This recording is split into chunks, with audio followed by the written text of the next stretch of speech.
afternoon, friends, and thank you very much for being here this afternoon. And I'd like to apologize for having kept you waiting for a short while. And as I've said previously, it's usually because we are trying to reconfirm information that we have received, and that accounts for the delay. My apologies. Notwithstanding that, my apologies for having kept you waiting. It's been a busy day for us today. The situation of Indian nationals in Iraq remains a matter of importance for the Government of India.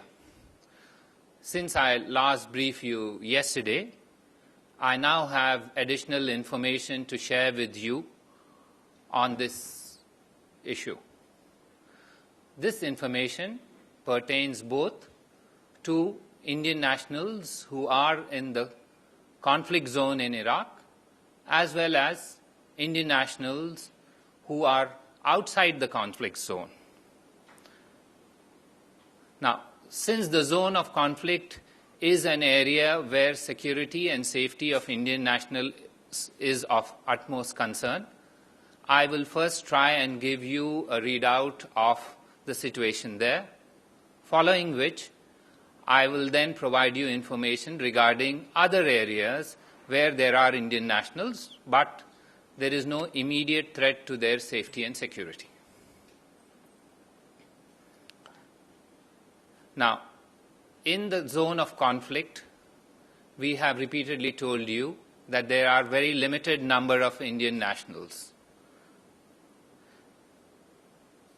It is also the region where the security environment continues to be volatile. We have therefore today reiterated our advice to those Indian nationals still there to remain indoors. Now, as you are aware, there were 3 small groups of Indian nationals in this area, and I will try and explain to you what their status of each of them is as of today. We have been in touch with several Indian nationals in this zone of conflict. Let me first take those who are not in captivity. And I am happy to inform you that we have, with the help of the local authorities, been able to evacuate 17 more of our nationals from the zone of conflict. This was just done a short while ago. I was waiting for confirmation before I came to you, and that's why that accounts for the delay. So 17 more Indian nationals who are in the zone of conflict are no longer there. They are now in Baghdad and will go back to their homes very shortly. The second group of Indian nationals were the nurses. We have been in touch with the 46 nurses, and I can also confirm to you that they remain safe and there has not been any threat to their safety and security. They have food stocks. Nobody has intruded on their premises. We remain in touch with them. We are constantly advising them, and we'll take it from there on a day-by-day basis. That leaves a third set of Indian nationals, those who are in captivity. Now, I can reconfirm to you again today, despite the skeptics who think that this is a non-issue, let me reconfirm to them that they remain in captivity but have not been hurt or harmed. So with that, I will close this issue relating to Indian nationals in the zone of conflict. Let me now describe to you our activities relating to Indian nationals outside this zone of conflict.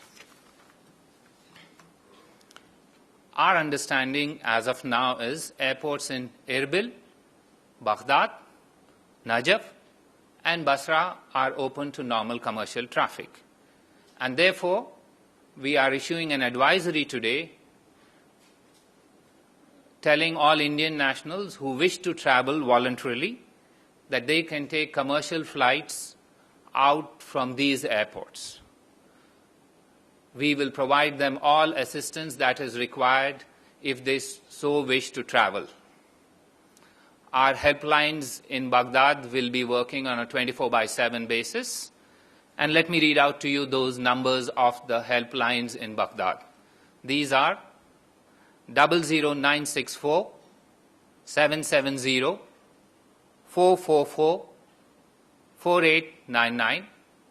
The second helpline is 00964 770 484 3247. Now, in addition to this, taking into account that a significant number of Indian nationals are also resident in the southern cities of Iraq, we have decided to set up camp offices of the Indian Embassy in Najaf, Karbala, and Basra. These offices will provide facilitation of every sort to any Indian national who requires assistance. Finally, in consultation with the Iraqi authorities, we are setting up a joint committee which will handle issues relating to those Indian nationals who have problems about their immigration status. So on our side, there will be officials from the embassy.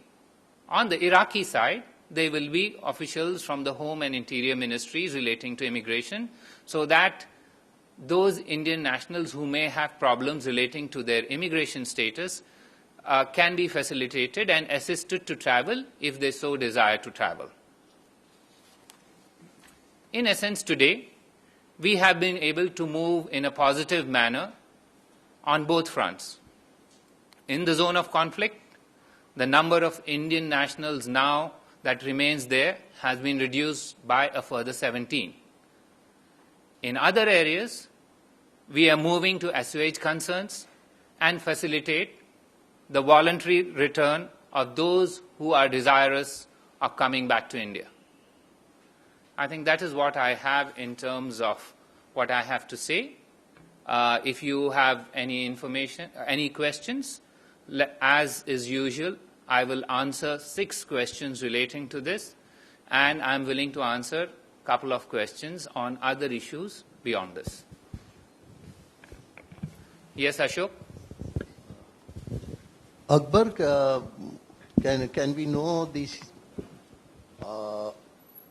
conditions of Indians in Kirkuk? Condition of Indian nationals in Kirkuk. Look, let me be very clear that this is not a general remark. There are issues in every place in terms of concerns, but we are working with every organization, with every possible avenue, and trying to assist. I will not get into general details about conditions of Indians in X place or Y place. I have given you a broad outline, and that remains our understanding. Those areas where there are conflict, I have explained to you, are areas of serious security concern. I have explained to you what we are doing. And those areas beyond that, I have explained to you what I am doing. Yes, Rajiv?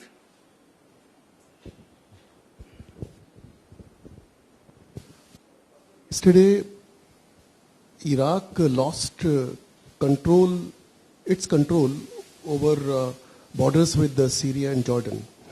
And now the ISIS is in complete control of the entire western frontier of Iraq. The question is, how does it impinge on the 39 Indian hostages? Rajiv, in a sensitive situation where our nationals are captive, we are focused on trying to assist them. At this stage, I had told you yesterday that we have been able to knock on doors. Those doors are opening. I have again told you today that we have further confirmation as of today that they remain in captivity, however, have not been harmed. We will take it day by day, because in captivity and safety are a contradiction in terms. And therefore, I don't want to go down that track and explain to you further what are the levels of this concern. The situation remains a matter of concern for us. Anyone else? Just 1 minute. Just a minute. Pardon? Hello? Out of these 17 people evacuated, which of they are from which states, you know?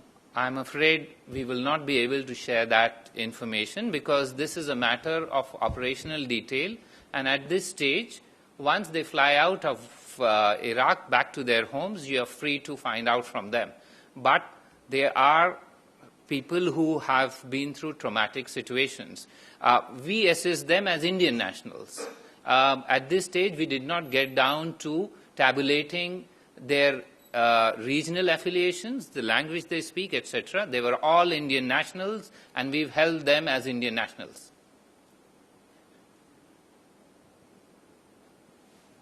Yes. Given that, as you told us initially, there were about 120 Indians in the conflict zone to start with, and 34 have been evacuated, are we therefore basically talking about the 40 in captivity and the 46 in Tikrit? Are these the only Indians in the crisis zones now? Charu, in a conflict zone, in an area where the security situation is tenuous, we can give you the drift of the situation. Please understand that there are no possibilities of pinning down exact numbers. What we can certainly say is that the numbers today are 34 less, as you said, than what they were at the beginning. You also are aware we've given you an estimate of the numbers. In such situations, it is best to work one by one rather than to jump to conclusions based on numbers and then try and prick people's balloons by saying X number was there and Y is now available, etc. We've told you the broad areas, and we remain intent on helping every Indian national. This is not a matter of numbers. It is a matter of helping every Indian national, A, in the conflict zone, and B, beyond those areas. Both these numbers are approximations. If nobody has on Iraq, if anybody has on anything else? Yes, sir? Yesterday, Tamil Nadu CM Jayalalitha wrote a letter to, today she wrote a letter to PM. She added that India should not recognize the IMBL, International Maritime Boundary Line. So, but at the same time, we are looking into this issue. 18th, some Indian fishermen were arrested, and 19th also they were arrested, and 20th night, some fishermen were also arrested. So, our External Affairs Minister Sushma Swaraj had a meet with all neighborhood countries' ambassadors. Have you speak anything about this Indian fishermen issue with the ambassadors? Because still these issues still going on. So what's your response in this matter? Because it's a humanitarian issue you are saying continuously. Yes. First of all, when our ambassadors meet the External Affairs Minister, they discuss all areas of importance. And certainly, the issue of fishermen is an area of importance. And if you would like a confirmation, I can say so that this matter was discussed. As of today, there are 64 Indian fishermen held in captivity in Sri Lanka. We are, as is usual, pursuing this matter through normal diplomatic channels. As we have done in the past, we will remain fixed to trying and resolve this situation at the earliest. Because, as you said, we see this as a humanitarian issue, we see this as a livelihood issue, and we will continue to take this matter up with the Sri Lankan authorities. For the present, we have had consular access to them, and therefore we have provided assistance to some of them. Some of them were sick. They've been provided medicines. The others have been provided basic amenities such as clothes, soap, other amenities, and we will continue to pursue this matter with the Sri Lankan government. Yes, sir. Hi, Akbar. My question is related to EAM's visit to Dhaka, which starts tomorrow. And are you expecting any sort of breakthrough vis-a-vis land boundary agreement or Tista water sharing during this visit? Please wait till the outcome of the visit. Outcomes cannot be told to the media before they are actually discussed and agreed to. So please wait for the outcome. The visit is a significant one. It is a visit where we lay great importance on, since India and Bangladesh are two very friendly neighbors. We are working on a whole host of issues, and the outcomes we will share with you once this is done. Yes. Naz, just 1 minute. I will answer, sir. Wait, Naz, I will answer you. Akbar, there are reports again that External Affairs Ministry is proposal visa-free arrival for Bangladeshis has been shot down by the Home Ministry. What do you have to say? You are aware of my views on this, that I do not discuss in this forum any issue relating to interministerial nature. I've said this before. Please, you can ask me 50 times on issues of intraministerial nature, and I will not respond. However, I can confirm to you there is no proposal on the table that is intending to provide visa-free travel for Bangladeshi nationals. I have said this before. Let me reconfirm. There is no proposal on the table that intends to provide visa-free travel for nationals of Bangladesh to India. Anyone else? Yes, Priyanka? This is about India's decision to ratify that additional safety protocol. So there are reports that it was intentionally timed with Prime Minister Modi's visit to US in September. Your comments, please. You know, the protocol additional to India's safeguards agreement between the IAEA for the application of safeguards to civilian nuclear facilities was actually signed on 15th May 2009 after the approval of the cabinet. So we go back 5 years to the decision to sign this. Now, such protocols are signed by several other countries who have advanced nuclear capabilities, such as China, Russia, USA, France, and the UK. Now, as per Article 9 of that protocol, which was signed between India and the IAEA, there is a provision which says that once India notifies in writing to the IAEA that statutory and constitutional requirements for entry into force have been completed, it will enter into force. Now, these requirements have recently been completed, with the President signing the instrument of ratification for the additional protocol. The protocol, therefore, will now enter into force once the instrument of ratification is conveyed by our mission in Vienna to the IAEA. You may recall that the India-specific safeguards agreement was negotiated with the IAEA and signed in 2009 for civilian facilities, and this was signed on 2nd February 2009. This was the safeguards agreement for civilian facilities that India had voluntarily decided and identified for application of IAEA safeguards. The additional protocol merely facilitates the implementation of the IAEA safeguards as per India's safeguards agreement. The ratification of the additional protocol is therefore in line with India's international commitments, and the process has been underway for some time.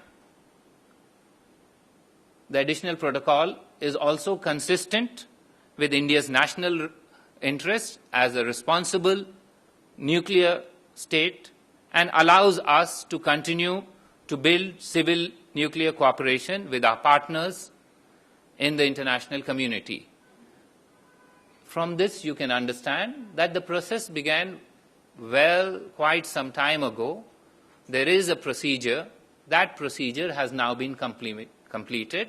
Please do not link it with decisions or programs that are in the future.